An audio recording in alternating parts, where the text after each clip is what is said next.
बिस्मिल्लाहिर्रहमानिर्रहीम। अस्सलाम वालेकुम नाज़रीन, आप यूट्यूब चैनल देख रहे हैं। मैं इमरान खान हूँ। नाज़रीन, लगभग एक हफ़्ता हो गया और भारत में पहलगाम इंसिडेंट के बाद भारत ने अब तक कोई सबूत फराहम नहीं किए। मैं अब चंद चीज़ें आपके सामने रखूँगा और ये सवालात मैंने एक हफ़्ते के बाद जानबूझकर उठाए ताकि इस बीच में जितनी भी इंफॉर्मेशन है वो सारी कलेक्ट की जा सके।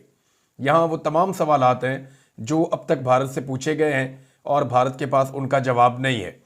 कुछ ऐसी चीज़ें मैं इस वीलॉग में हाईलाइट करूंगा जिससे पता चलेगा कि इस इंसिडेंट के पीछे कौन था और ये जो दहशतगर्दी का वाक़या हुआ है इसको कैसे इस्तेमाल किया जा रहा है। सबसे पहली बात यह है कि ये हाई सिक्योरिटी एरिया है, पहलगाम का इलाका, क्योंकि ये मकबूजा कश्मीर में है और मकबूजा कश्मीर में ये वाहिद मकबूजा इलाका है जहाँ पे सबसे ज़्यादा फ़ौज मौजूद है। भारत की लगभग 1 मिलियन के करीब फ़ौज यहाँ पे है और दुनिया के किसी और खित्ते में किसी और जगह पे इतनी बड़ी तादाद में फ़ौजी मौजूद नहीं है। तो ये हाई सिक्योरिटी एरिया है, यहाँ पे दहशतगर्दी का वाक़या हो जाना ये बहुत बड़ा सवालिया निशान है भारत की सिक्योरिटी के ऊपर। नंबर 2, इंटेलिजेंस की मुकम्मल नाकामी है। अगर मकबूजा कश्मीर में 200-300 किलोमीटर अंदर जाके अनंतनाग के इलाके में एक दहशतगर्दी का ऐसा वाक़या होता है और भारत बाद में अपने आप को बरीजुमा करता है पाकिस्तान पे इल्ज़ाम लगाकर, तो सबसे पहले भारत की जो इंटेलिजेंस एजेंसीज़ हैं जिनके बड़े दावे हैं और जिनके बड़े झंडे अपनी तरफ से उनके गड़े हुए हैं, तो उनको अपनी इंटेलिजेंस की नाकामी का एतराफ़ करना चाहिए और बताना चाहिए कि किसके खिलाफ क्या कार्रवाई हुई है। नंबर 3, एक और बड़ी इंपॉर्टेंट चीज़ है कि 10 मिनट के अंदर FIR कट जाना, ये सवाल पाकिस्तान ने भी उठाया, आलमी मीडिया ने भी उठाया और भारत के अंदर भी बहुत सारे लोग ये सवाल उठा रहे हैं कि 10 मिनट के अंदर FIR तो कट गई, दहशतगर्द आपसे गिरफ्तार नहीं हुए। कुछ इतलात ये आ रही हैं कि फ़लाँ फ़लाँ इलाका है वहाँ पे दहशतगर्द हो सकते हैं और अभी ऑपरेशंस हो रहे हैं। दहशतगर्दों के बारे में कुछ बड़ी अजीबोगरीब किस्म की मालूमात भारत ने दी हैं, वो भी मैं यहाँ पे अभी उठाऊँगा आपके सामने। ये जो CCTV कैमरे वाला मामला है ये भी होने चाहिए था ना वहाँ पे। देखिए, हाई सिक्योरिटी एरिया है, भारत का बहुत बड़ा बजट है, भारत ने बहुत सारे एरियाज में CCTV फुटेजेस जो है उसके लिए कैमरास इंस्टॉल किए हुए हैं। अब ये सयाहों का एक मेन इलाका था, इसके आसपास कोई CCTV फुटेजेस का बंदोबस्त नहीं था। हालांकि वहाँ पे जिप लाइन लगी हुई है, बहुत सारी सहूलतें हैं, लेकिन आने और जाने वाले लोगों के बारे में कोई इन्फॉर्मेशन नहीं है। ये बहुत अजीब बात है। फिर सिक्योरिटी एहलकार वहाँ पे क्यों नहीं थे? कुछ लोगों ने यह भी बताया कि माजी में ये जो एरिया है जहाँ पे सयाह इकट्ठे थे, पहलगाम का इलाका, ये जो सैरगाह है, यहाँ पे माजी में सिक्योरिटी मौजूद रहती थी, लेकिन उस दिन यहाँ पे सिक्योरिटी क्यों नहीं थी? अच्छा, ऐसा नहीं है कि एक दिन पहले थी और उस दिन नहीं थी। यहाँ सिक्योरिटी अक्सर मौजूद रहती थी, लेकिन उस दिन खास तौर पे वहाँ पे सिक्योरिटी मौजूद नहीं थी। एक और चीज़ है कि हमले के फ़ौरन बाद ये कैसे मुमकिन हुआ कि भारत ने नाम जारी कर दिए और तस्वीरें और खाके जारी कर दिए उन दहशतगर्दों के मुबैना तौर पे जिन्होंने ये हमला किया है।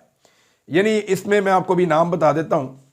भारत ने पहले 3 नाम दिए थे। पहला नाम था हाशिम मूसा उर्फ सलेमान, दूसरा नाम था अली भाई उर्फ तलहा भाई, और ये दोनों के बारे में भारत ये क्लेम करता है कि ये दोनों पाकिस्तानी शहरी हैं। जबकि जो तीसरा था वो आदिल हुसैन ठोकर, इसका ताल्लुक बताया जाता है अनंतनाग से और ये कहा जाता है कि यहाँ का रहने वाला है। और साथ भारत ने इल्ज़ाम लगाया कि इन लोगों का ताल्लुक लश्कर तैयबा से है और साथ ये भी इल्ज़ाम लगाया कि पाकिस्तान जो है वो सपोर्ट करता है इन लोगों को। अब इनकी तस्वीरें भी जारी कर दी और इनके नाम भी जारी कर दिए फौरी तौर पे वाक़या होने के बाद। तो ये इतनी जल्दी जल्दी कैसे हो गया? बंदे तो पकड़े नहीं गए अभी तक। फिर 20 लाख रुपए इतला देने पे उन्होंने इनाम का ऐलान भी कर दिया भारत ने। अच्छा, हुआ ये कि जब ये इंसिडेंट हुआ और फौरी तौर पे मुकदमा दर्ज हुआ तो ASP गुलाम हुसैन साहब इसकी तहकीकात कर रहे थे वहाँ पे। उन्होंने इसकी इब्तदाई तहकीकात का आगाज़ किया, लेकिन अगले दिन वहाँ पे नेशनल इन्वेस्टिगेशन एजेंसी पहुँच गई, जो इनका एक फेडरल इदारा है भारत का।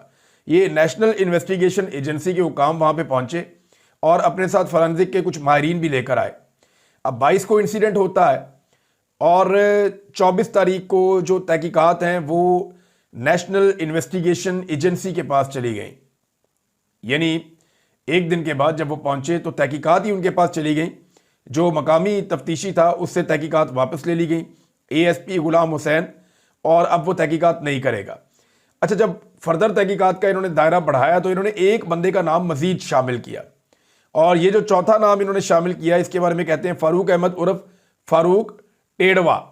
अच्छा, मैं क्योंकि पाकिस्तान में हम रहते हैं तो पाकिस्तान में इस तरह के उल्टे नाम नहीं रखे जाते। ये टेड़वा कोई नाम नहीं होता, डींगा नाम हो सकता है, टेड़वा नाम नहीं होता। बहरहाल वो रख लेते हैं। और जैसे कि अजमल के साथ कसाब लगाया गया था, तो पाकिस्तान में कसाब का लफ्ज़ इस्तेमाल ही नहीं किया जाता, कसाई का लफ्ज़ इस्तेमाल किया जाता है। बहरहाल इन्होंने कहा जी चौथा नाम भी जो इस्तेमाल किया गया वो फारूक अहमद उर्फ फारूक टेड़वा, और उसके बारे में वो कहते हैं कि जी वो बॉर्डर के उस तरफ मौजूद था या आज़ाद कश्मीर में मौजूद था और वहाँ से हमले की निगरानी कर रहा था। आदिल हुसैन और फारूक अहमद, इनके मकानात भी तबाह कर दिए गए हैं अनंतनाग में। अब ये मैं आपको पहले भी बता रहा था कि भारत जो है वो वहाँ पे मकानों को तबाह कर रहा है बारूदी मवाद लगाकर, और अब ये बताया जा रहा है कि इन लोगों के मकानात तबाह किए गए हैं। कुछ और इंफॉर्मेशन इसमें आई है। रॉ के एक साबिक सरबराह हैं अमरजीत सिंह दुल्लत, इन्होंने भी जिम्मेदारी जो है वो भारत की मोदी सरकार के ऊपर डाली है। इन्होंने कहा जी वो रिस्पॉन्सिबल हैं इस सारी सूरत हाल के लिए, और जंग के जो खदशात हैं उनके बारे में ज़्यादातर लोग ये कह रहे हैं कि कोई जंग नहीं लगने वाली इंडिया और पाकिस्तान की, ना इंडिया इतना पागल है कि पाकिस्तान के साथ कोई जंग करेगा। हाँ, विन विन सिचुएशन हो सकती है अगर दोनों तरफ के लोग मिलजुल जाएं, तो पाकिस्तानी भी ज़रा जज्बाती हो जाएंगे, ज़रा नारे शारे लगा देंगे, और जो पाकिस्तानी हुकूमत है वो थोड़ी सी रेलिवेंट हो जाएगी, पाकिस्तान की मिलिट्री एस्टेब्लिशमेंट को पब्लिक की थोड़ी सपोर्ट मिल जाएगी फॉर द टाइम बीइंग। और इसी तरह जो है वो दूसरी जानिब इंडिया जो है वहाँ पे इलेक्शन का माहौल बन जाएगा, ज़रा उनका भी थोड़ा फ़ायदा हो जाएगा। अच्छा जी, एक तंजीम है, कश्मीरी तंजीम है TRF, इन्होंने कुछ दावे किए हैं और कुछ खुफिया दस्तावेज़ात जो हैं वो भारतीय इंटेलिजेंस एजेंसी रा के हवाले से इन्होंने मंजर आम पे लाए हैं और उन्होंने शेयर किए हैं सोशल मीडिया पे। अब ये जो तंजीम है TRF, इसके ऊपर पहले इल्ज़ाम लगाया गया था, इन्होंने डिनाई किया। अच्छा, एक बड़ी बात और है, वो ये है कि अभी तक किसी ने इस हमले की जिम्मेदारी कबूल नहीं की। नॉर्मली ये होता है कि जब भी कोई दहशतगर्दी का अटैक होता है और दहशतगर्द कामयाब होते हैं तो 24 घंटे के अंदर अंदर वो तंजीम जिन्होंने हमला करवाया होता है वो अपने नाम के लिए और अपने मकसद के लिए वो बताते हैं कि हमने ये हमला किया था और हमारा मकसद ये था, लेकिन इसकी जिम्मेदारी अभी तक किसी ने कबूल नहीं की, तो अभी तक सारी चीज़ें अननोन हैं। अब ये जो TRF है इसने कुछ दावे किए हैं। उन्होंने कहा जी भारतीय इंटेलिजेंस एजेंसी रा मुलव्विस है इस सारे खेल में। अब उन्होंने बताया क्या वो मैं आपको बताता हूं। उन्होंने कहा जी अनंतनाग में कार्रवाई का जिक्र है इस दस्तावेजी सबूत के अंदर। फिर उन्होंने कहा जी कि इसमें यह भी शामिल है, लिखा हुआ है कि मीडिया को पहले से मुतहर्रिक रखा जाएगा, फिर सयाहों की आमदरफ्त के हवाले से या उनकी आमदरफ्त के बहाने फील्ड ऑपरेटर्स लगाए जाएंगे जो पहले से जाके वो सारा ऑपरेशन ऑपरेट करेंगे, और फिर हमले के बाद जो गवाहों के बयानात हैं वो कैसे रिकॉर्ड किए जाएंगे, कैसे उनको लेना है, फिर धुंधली वीडियोस की मदद से वाकई की तस्वीर दोबारा कैसे बनाई जाएंगी, सोशल मीडिया को कैसे इस्तेमाल किया जाएगा, पाकिस्तान पे किस तरीके से फ़ौरन इल्ज़ाम लगाया जाएगा, और ऑपरेशन के लिए ख़ास तौर पे इस जो दस्तावेज़ है जो मुबैना तौर पे डाली गई है कि ये रॉ की चोरी शुदा दस्तावेज़ है या वहाँ से लीक हुई है, तो इसके बारे में ये बता रहे हैं कि ऑपरेशन के लिए अमरीकी नायब सदर की आमद का वक्त चुना जाएगा। यानी जब अमरीकी नायब सदर मौजूद होगा भारत में, वो दौरे के ऊपर आएगा, उस वक्त जानबूझकर ये अटैक करवाया जाएगा ताकि अमेरिका के ऊपर एक प्रेशर पड़े और पाकिस्तान के खिलाफ अमेरिका इंडिया के साथ पूरी ताकत से खड़ा हो जाए। अब जनाब ये दावा किया गया TRF की जानिब से कि ये एक मुकम्मल तौर पे it's a complete false flag operation, ये दावा किया गया। देखें, पाकिस्तान तो चाहे पाकिस्तान की हुकूमत है चाहे पाकिस्तान की एस्टेब्लिशमेंट है, वो दिन रात अमेरिका को मनाने की कोशिश कर रही है। यानी वो दिन रात कोशिश कर रहे हैं कि किसी तरह अमरीकी हुक्मरान हमसे राजी हो जाएं। तो उस वक्त जब अमरीकी नायब सदर मौजूद होगा इंडिया में, तो पाकिस्तान वहां कोई अटैक करवाएगा? ये तो कोई पागल ही सोच सकता है ऐसा। दिन रात बेचारे कोशिश करते हैं, कभी मोहसिन नकवी को भेजते हैं, कभी किसी और को भेजते हैं, कभी उन्हें बुलाते हैं, कभी को मुलाकातें करते हैं, कभी सऊदी अरब को कहते हैं, कभी किसी को कहते हैं। तो पाकिस्तान अमेरिका को मनाने के लिए बहुत कोशिशें कर रहा है डोनाल्ड ट्रंप के जीतने के बाद से लेकर अब तक, क्योंकि उन्हें खतरा है कि डोनाल्ड ट्रंप किसी दिन कहेगा कि जनाब जो ज्यादती आपने अमेरिका के साथ मिलकर की है या अमेरिका को इन्वॉल्व करके की है, हम उसका हिस्सा नहीं रहना चाहते, तो पाकिस्तान में आप अब रूल ऑफ लॉ लेकर आए। तो इस बात से ये डरते हैं और वो ज़्यादा कुछ नहीं करेगा, पाकिस्तान पे अटैक थोड़ी करेगा, वो सिर्फ ये बाजू पर उड़ते हैं, वो पैसा वैसा बंद करके वो IMF को कह देते हैं कि जो पैसा आप इनको अंधाधुंध दे रहे हैं ज़रा उसके ऊपर थोड़ा सा आप कस दें। वो कस देते हैं तो सारा कुछ ही कसा जाता है, सारी चीज़ें एक्सपोज हो जाती हैं। तो अब पाकिस्तान जो ये चाहता है कि अमेरिका के साथ अच्छे ताल्लुकात हों पाकिस्तान के, वो कोई पागल मुल्क ही होगा या बेवकूफ़ होगा जो उस वक्त इंडिया के अंदर अटैक करवाएगा जिस वक्त अमेरिकी नायब सदर इंडिया में मौजूद हो। ये तो कोई बेवकूफ़ कर सकता है, क्योंकि उनको पता है कि पाकिस्तान को पहले ही पता है कि इंडिया में कुछ भी होगा, चाहे वो करे या कोई भी करे, उसका इल्ज़ाम डायरेक्टली पाकिस्तान पे ही लगेगा। टाइम्स ऑफ इंडिया ने दावा किया है कि अमेरिकी डिफेंस सेक्रेटरी से रब्ता किया राजनाथ ने, और इसमें अमेरिका ने कहा है कि वो भारत के साथ खड़ा है। लेकिन हकीकी खबर क्या है वो मैं आपको बता देता हूँ, यहाँ मेरे पास खबर मौजूद है। अमेरिकी जो वज़ीर ख़ारजा हैं मार्को रूबियो, उन्होंने रब्ता किया है और रब्ता उनका हुआ है शहबाज शरीफ से, और साथ उनका रब्ता हुआ है वहाँ पे इंडिया वाली साइड पे जयशंकर से। यानी पाकिस्तान में वो बात करते हैं तो वज़ीर आज़म से करते हैं, इंडिया में बात करते हैं तो जयशंकर से बात करते हैं, यानी वहाँ वज़ीर ख़ारजा से अपने हम मनसब से, और जब पाकिस्तान में बात करते हैं तो हम मनसब से नहीं वज़ीर आज़म से करते हैं। छोटा मुल्क है ना पाकिस्तान, थोड़ा पाकिस्तान को वो फॉर ग्रांटेड भी लेते हैं, तो ये मामला तो है, हमें ये बर्दाश्त भी करना पड़ेगा। वैसे भी हमने अपनी इज़्ज़त को खुद गंवाया है, जो कटोरा लेके हम फिरते हैं पूरी दुनिया में, जो भीख हम मांगते हैं, अपनी पॉलिसीज़ की वजह से अपनी मईशत तबाह की, बेड़ा गर्क कर लिया, बार बार मुल्क में मार्शल लॉ लगाए, बार बार जमहूरियत का पहिया उल्टा घुमाया, यहाँ पे 2 नंबर लोगों को सियासतदान बनाकर लाकर लगाया गया ताकि वो एस्टेब्लिशमेंट की खिदमत कर सकें, बूट पॉलिश कर सकें, और उन नकम्मे और नायल लोगों ने इतने सारे वसाइल के बावजूद 25 करोड़ के लोगों को, मुल्क इतना ज़बरदस्त मुल्क है, 60% यहाँ पे जवान है, इस मुल्क को जो है पूरी दुनिया को उन्होंने मकरूज कर दिया। तो फिर आपकी बात कैसे वैसे हो सकती है जैसे इंडिया की बात है। इंडिया की इकोनॉमी बहुत बड़ी है, आपकी इकोनॉमी इतनी बड़ी नहीं है, लेकिन ये बात है कि अमेरिका कोशिश कर रहा है कि दोनों ममालिक अमन व अमान के साथ अपने मामलात हल कर लें और किसी जंग की तरफ ना जाएं। मैं पहले भी आपको कई मरतबा कह चुका हूं कि बहुत सारे लोग आपको जंग का मंजन बेचेंगे, लेकिन एज सच कोई जंग लगने वाली नहीं है, ना कोई जंग वाला माहौल पड़ा हुआ है। हाँ, लेकिन पाकिस्तान में एक रोला पड़ा हुआ है, वो ये पड़ा हुआ है कि बहुत सारे लोग कह रहे हैं कि ये तो इकट्ठे होने का वक्त है, ये तो आपस में मिलने का वक्त है, इस वक्त हुकूमती जुल्म और जबर के खिलाफ आप शिकवा ना करें, हुकूमत के खिलाफ कोई बात ना करें, एस्टेब्लिशमेंट के खिलाफ बात ना करें। क्यों ना करें भाई? अगर आप मशवरा दे रहे हैं हमें कि हम जुल्म जबर और फस्तायत के खिलाफ बोलना बंद कर दें, तो जो लोग जुल्म जबर और फस्तायत कर रहे हैं उन्हें मशवरा दें कि वो जुल्म करना बंद कर दें। देखिए, आसान तरीका तो यह है कि इस वक्त एस्टेब्लिशमेंट या इदारे या हुकूमत लोगों को मारना बंद कर दे, जबरी तौर पे लापता करना बंद कर दे, गैर कानूनी गिरफ्तारियां बंद कर दे, लोगों पे तशद्दुद बंद कर दे, लोगों के अकाउंट्स बंद किए जा रहे हैं, मुखालिफिन की आवाज़ों को कुचला जा रहा है, पाकिस्तान में रूल ऑफ लॉ है नहीं, आज़ादी इज़हार राय है नहीं। तो ऐसी सूरत हाल में यानी आप कहते ये हैं कि हम आपको मारेंगे लेकिन आपने बोलना नहीं है, यानी हम आपको मारेंगे तो आपने चलाना नहीं है क्योंकि बॉर्डर के ऊपर तनाव है। ये बड़ी अजीब बात है कि क्योंकि बॉर्डर पे तनाव है इसलिए आप जुल्म बर्दाश्त कर लीजिए। भाई, ये भी तो हो सकता है कि बॉर्डर पे तनाव है तो आप जरा जुल्म रोक लीजिए।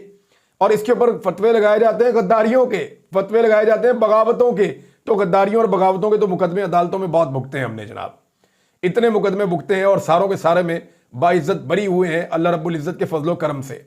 जजित पे बहुत दबाव होने के बावजूद जुडिशरी ने हमें वहां पे इंसाफ दिया है। तो अब गिला करना चाहिए उन लोगों से जो लोग जुल्म कर रहे हैं ताकि वो लोग जुल्म रोकें। एक बहरूपिये ने नाजरीन ये सवाल उठाया, बल्कि हुआ ये कि पाकिस्तान में ना एक प्रोपेगेंडा चल पड़ा और ये ट्रेंड चल पड़ा कि जी मेरा चैनल ब्लॉक हो गया इंडिया में, और जी मेरा भी चैनल बंद हो गया इंडिया में। एक और उठा बहरूपिया, मेरा भी बंद हो गया। एक टाउट उठा, उसने कहा जी मेरा भी बंद हो गया, और जी फलाना चैनल भी बंद हो गया, फलाना। मैंने आज चेक करवाए सारे ही चैनल इंडिया में खुले हुए हैं, इन सबके चैनल्स इंडिया में चल रहे हैं। और एक और टाउट उठता है बहरूपिया, वो उठ के कहता है जनाब इमरान रियाज का, साबिर शाकिर का, सदीक जान का और बाकी लोगों के चैनल, एक रिटायर्ड फौजी है, इन सबके चैनल क्यों नहीं बंद हुए इंडिया में? तो भाई उनका, सियासतदानों का और फौजियों का तो उनसे पूछो। मैं आपको बता देता हूं सहाफियों का, सदीक जान का चैनल भी इंडिया में बंद है, ब्लॉक है, अभी खोल के देख लें। मैं ये इंडियन VPN लगाऊंगा अपने मोबाइल पे, जैसे ही इंडियन VPN लगेगा और उसके बाद मैं जाऊंगा तो मेरा चैनल भी नहीं खुल रहा, वहां पे नहीं चल रहा। मैंने खुद वहां से चेक भी करवाया, ना मेरा चैनल चल रहा है, उन्होंने ब्लॉक किया इंडिया ने। साबिर शाकिर भाई का चैनल जो है वो भी ब्लॉक किया इंडिया ने, और जो सदीक जान साहब है उनका चैनल भी ब्लॉक किया इंडिया ने, और बहुत सारे लोगों का। हमारे चैनल पाकिस्तान में भी बंद किए हैं, यानी वहां पे चैनल्स के ऊपर फायरवॉल लगाते हैं, उसको डिस्करेज करते हैं, उसके खिलाफ कार्रवाइयां डालते हैं, नए नए सॉफ्टवेयर लेकर आते हैं, नई नई फायरवॉल लेकर आते हैं। तो चैनल्स को रोकने की पाकिस्तान में भी कोशिश करते हैं, लगातार ये सारा कुछ करते रहते हैं। लेकिन लोग वीपीएन लगाते हैं, लोग बड़े समझदार हैं, लोग इस्तेमाल फिर भी कर लेते हैं। अब दूसरी तरफ जो है, एक तो हमारे चैनल पाकिस्तान के अंदर तेरेताब है, इंडिया ने भी बंद कर दिए। वजह यह है कि कोई भी सच सुनना नहीं चाहता, कोई भी सच का सामना करना नहीं चाहता। तो ये जो बहरूपिया ने कहा था कि हमारे चैनल क्यों नहीं बंद होते थे, हुनर आम है, हमारे चैनल बंद है जनाब, हम शोर नहीं मचाते। सिद्दीक जान का चैनल काफी देर से बंद है, साबिर शाकिर भाई का चैनल भी बंद है, मेरा चैनल भी बंद है। हमें आदत नहीं है रोला डालने की, आप लोग इतना चीखने और चिल्लाने की और झूठ बोलने की। आपकी वीडियोस इंडिया में चल रही हैं, वो जो बहरूपिया जो कह रहा था ना ये बात, उस बहरूपिया की अपनी वीडियोस इंडिया में चल रही हैं। तो नाज़रीन, बहुत सारे चैनल जो हैं वो इंडिया में पाकिस्तान के चल रहे हैं, लेकिन जिन लोगों को पाकिस्तान में गद्दार कहा जाता है, इंडिया में उन लोगों के चैनल्स नहीं चल रहे। तो खातिर जमा रखें, हमारा सिर्फ पाकिस्तान के अंदर जो एस्टेब्लिशमेंट है वो हमारी दुश्मन नहीं बनी हुई, बल्कि इंडिया की जो एस्टेब्लिशमेंट है वो भी हमें कोई पसंद नहीं करती, क्योंकि कोई भी सच सुनना नहीं चाहता। नाज़रीन, अता तारड़ ने एक स्टेटमेंट दिया और इनको अंदाजा ही नहीं है कि एक कितनी अहम सीट पे लाके आपको बैठाया गया है, यानी इंफॉर्मेशन मिनिस्टर की सीट पे बिठाया, कोई मजाक थोड़ी है। आपके एक गलत जुमले का असर क्या हो सकता है इनको आइडिया भी नहीं है। इन्होंने मुंह उठा के आके कह दिया जी 24 से 36 घंटे में इंटेलिजेंस की मुसद्दका इतला है कि इंडिया अटैक करने वाला है। सारे दुनिया के मीडिया ने रिपोर्ट कर दिया, मैंने भी आपको बताया कि ये इन्होंने कह दिया है, या आज रात हमला हो जाएगा या कल रात हमला हो जाएगा। 24 से 36 घंटे का तो यही मतलब है। तो वो तो 48 घंटे से भी ऊपर गुजर गए, बल्कि अब तो जो है वो उससे ज्यादा टाइम 50 घंटे से भी ऊपर हो गए हैं, लेकिन वो हमला नहीं हुआ। अच्छा हुआ कि हमला नहीं हुआ, लेकिन पाकिस्तान की जो स्टॉक एक्सचेंज है उसका भट्ठा बैठ गया। ये इंफॉर्मेशन मिनिस्टर की एक बोंगी की वजह से या उनके एक स्टेटमेंट की वजह से उन्होंने स्टॉक एक्सचेंज को वाड़ के रख दिया और ऐसी की तैसी फेर दी, तबाही फेर दी। ये नाजरीन इनकी टोटल अकल है, इनका टोटल फहम है। ये इमरान खान से इतना घबराए हुए हैं कि इन्हें कोई और चीज, कोई और बात समझ ही नहीं आ रही। इसको भी एक अपॉर्चुनिटी के तौर पे ले रहे हैं कि शायद अवाम में हमारी कोई जगह बन जाए, इसी बहाने बन जाए, कोई जंग के बहाने ही बन जाए। और जंग बड़ी खौफनाक चीज होती है, ना जंग इंडिया ने लड़नी है ना आपने लड़नी है। ये मैक्सिमम भी होगा तो ये होगा कि इंडिया एक अटैक करेगा पाकिस्तान के ऊपर अपने लोगों को मुतमईन करने के लिए, वहां जाके रौला डाल देंगे, असी ये कर देता, हमने ये कर दिया, हमने वो कर दिया, हम जीत गए, हम जीत गए, हम जीत गए, रोला डाल देंगे। इसी तरह ये कोई जवाबी कार्रवाई कर देंगे और ये पाकिस्तान में रोला डाल देंगे कि जनाब हमने ये कर दिया, हमने वो कर दिया, हम जीत गए, हम जीत गए, हम जीत गए। तो वो भी रोला डाल देंगे, ये भी रोला डाल देंगे। ये अपनी आवाम को खुश करने की कोशिश करेंगे, वो अपनी आवाम में ये सौदा बेचने की कोशिश करेंगे। एक ऑडियो भी है ये नाजरीन, और उस ऑडियो से साबित किया जा रहा है कि जो भारत है वो फितनतुल खवारिज का सरपरस्त है या उसके पीछे भारत है। अब जनाब इस ऑडियो क्लिप ने कम से कम एक काम तो किया कि इस सिनेरियो से पहले ये जो फितनतुल खवारिज है या दहशतगर्द हैं, ये इमरान खान के खाते डाले जाते थे। इस सारी सिचुएशन में एक फायदा हो गया कि अब ये सारी चीजें उठाकर इमरान खान के खाते से हटाकर डाल दी गई हैं इंडिया के खाते में। DGISI को नेशनल सिक्योरिटी एडवाइजर तैनात कर दिया गया। नाज़रीन, ये बहुत बड़ी डेवलपमेंट है, बहुत इंपॉर्टेंट है। नेशनल सिक्योरिटी एडवाइजर एक पॉलिटिकल सीट है और ये वजीर आजम के एडवाइजर के तौर पे काम करता है। इसका ओहदा जो है वो वफाकी वजीर के बराबर होता है और ये काबीना का हिस्सा होता है। ऐसा पाकिस्तान की तारीख में पहली मरतबा हो रहा है कि एक बावर्दी यूनिफॉर्म ऑफिसर जमहूरी दौर में जो है वो काबीना का हिस्सा बन जाए। तो पाकिस्तान के DGISI अब पाकिस्तान की काबीना का हिस्सा भी है, यानी नाउ ही इज गवर्नमेंट। वो एक सरकारी मुलाजिम है लेकिन साथ साथ वो अब गवर्नमेंट का हिस्सा है और वो वफाकी वजीर के ओहदे के बराबर एक ओहदा उन्हें मिल गया है नेशनल सिक्योरिटी एडवाइजर का। ये वैसे नई चीज चली है पाकिस्तान में कि रिटायर होने से पहले ही जो फौजी अफसरान है वो अपनी अगली नौकरी पक्की कर देते हैं। यहाँ ये अब चल पड़ा है पाकिस्तान में ट्रेंड। इससे पहले भी मैंने ये होते हुए बार बार देखा है। जो जनरल आसिम थे उन्होंने भी, उनके साथ भी यही हुआ था, और जो DGISPR थे पुराने वाले उनके साथ भी यही हुआ था। उनको CPAC पे लगा गया था इमरान खान साहब के दौर में। उससे पहले नवाज शरीफ साहब ने किया था। एक जनरल साहब है उनको उठा के नेशनल सिक्योरिटी एडवाइजर लगा दिया था, कोर कमांडर बलोचिस्तान, वो रिटायर हुए थे। तो ये सिलसिला चल रहा है, लेकिन रिटायरमेंट के फौरन बाद ये लग जाता था। लेकिन अब अजीब बात है कि रिटायरमेंट से पहले ही वो DGISI भी रहेंगे और नेशनल सिक्योरिटी एडवाइजर भी रहेंगे। एक तरह से ठीक है कि डायरेक्ट वो जो करना चाहते हैं वो करेंगे, डायरेक्टली जो वो बताना चाहते हैं वजीर आजम को, कैबिनेट को, वो बताएंगे, एक कोऑर्डिनेशन अच्छी हो जाएगी। लेकिन ये आईनी नुक्ता नज़र से और कानूनी नुक्ता नज़र से कोई अच्छी चीज़ नहीं है। सिविलियंस को मौका मिलना चाहिए, और अगर ये नौकरी करनी है तो फिर एक नौकरी छोड़नी चाहिए। दो दो जगह पे एक साथ काम करना, परवेज़ मुशर्रफ साहब डिक्टेटर थे, वो सदर भी थे पाकिस्तान के और साथ में वो आर्मी चीफ भी थे, तो ये चीज़ें मुनासिब नहीं होती, इनसे अच्छी एग्जाम्पल्स सेट नहीं होती, और ये कोई जमहूरियत के लिए या सिस्टम के लिए कोई अच्छी चीज़ नहीं होती। नाज़रीन, इमरान खान साहब का 190 मिलियन पाउंड का केस जो है उसमें अपील लगी हुई थी। इस्लामाबाद हाई कोर्ट में बताया गया कि अगले साल तक बारी नहीं आ सकती इमरान खान साहब की, क्योंकि केस बहुत सारे और भी पेंडिंग हैं। अंदाज़ा करें आप, ये वो अदालतें हैं जो इमरान खान साहब के केसेस जब सज़ा देनी हो तो आधी आधी रात तक अडयाला जेल के अंदर सुनते रहें, रोज़ाना की बुनियाद पे सुनते रहें। जब सज़ा देनी हो तो जब सज़ा देनी हो तो हर दिन इमरान खान को बुलाया जाता था कि लेकर आओ, और इसी अदालत से, इस्लामाबाद हाई कोर्ट से इमरान खान को गैर कानूनी तौर पे जब गिरफ्तार किया गया तो उसके रद्द-ए-अमल में 9 मई हमने देखा सबने। तो ये जनाब नवाज शरीफ साहब के केसेस उनकी मर्जी से लगते रहे हैं, हत्ता कि जब वो वापस आए तो अदालत एयरपोर्ट चली गई नवाज शरीफ साहब को फैसिलिटेट करने के लिए। इसमें सलमान अकरम राजा साहब ने एक स्टेटमेंट दिया है, और मेरे ख्याल में उस स्टेटमेंट के बाद कोई और गुंजाइश नहीं है, उन्होंने बात ही खत्म कर दी उस स्टेटमेंट में। राजा साहब कहते हैं कि इनको अंदाजा हो गया था कि जुडिशल सिस्टम पर मुकम्मल कब्जा किए बगैर इमरान खान को मजीद जेल में नहीं रखा जा सकता, इसलिए जुडिशल सिस्टम पर मुकम्मल कंट्रोल किया गया, जिसकी वजह से पाकिस्तान में जुडिशल सिस्टम और इलेक्टोरल सिस्टम मुकम्मल तबाह हो गया है। ये जनाब सलमान अकरम राजा साहब ने कहा, और बात यही है, एग्जैक्टली यही बात है। फजल रहमान साहब ने भी एक स्टेटमेंट दिया है। मैं नेक्स्ट व्लॉग में चीज़ें आपको बताऊंगा कुछ और। तो अब तक के लिए इतने ही, अपना ख्याल रखिएगा, अपने इस चैनल का भी। अल्लाह हाफ़िज़।